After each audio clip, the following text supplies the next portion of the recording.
नमस्कार मैत्रिणो, मी शर्यू. माझ्या पुणेरी पंगतमध्ये तुमचं सगळ्यांचं स्वागत आहे. तर आजची रेसिपी आहे साधी सोपी मेथीची भाजी. तर बघूया रेसिपी. तर इथं मी लोखंडी कढई घेतली आहे. त्यामध्ये तेल घालून जिरे, मोहरी, हिंग, कढीपत्ता, ठेचलेला लसूण हे घातलेलं आहे. आता घालायचं आहे मिरच्या, चिरलेल्या मिरच्या. मिरच्या परतून झाल्या की याच्यामध्ये घालायचं आहे भिजवलेले तांदूळ. हे तांदूळ घेतलेले 2 चमचे. ह्याला पाण्यात भिजवलेलं होते मी एक 10 मिनटे. आता हे घालायचं याच्यामध्ये. ह्यानं खूप छान चव येते मेथीच्या भाजीला. जर तुम्हाला तांदूळ घालायचा नसेल तर तुम्ही मुगाची डाळसुद्धा घालू शकता, त्यानेही छान चव येते.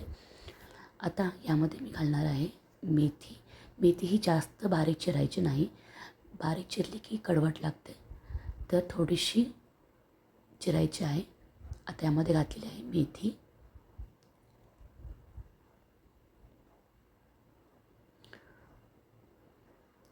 मेथी घालून झाल्यानंतर थोडंसं आपण याला परतायचं आहे.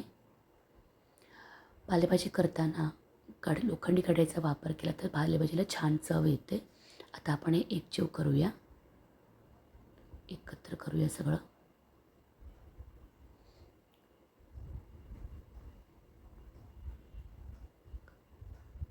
आता वरून आपण घालायचं आहे मीठ चवीनुसार.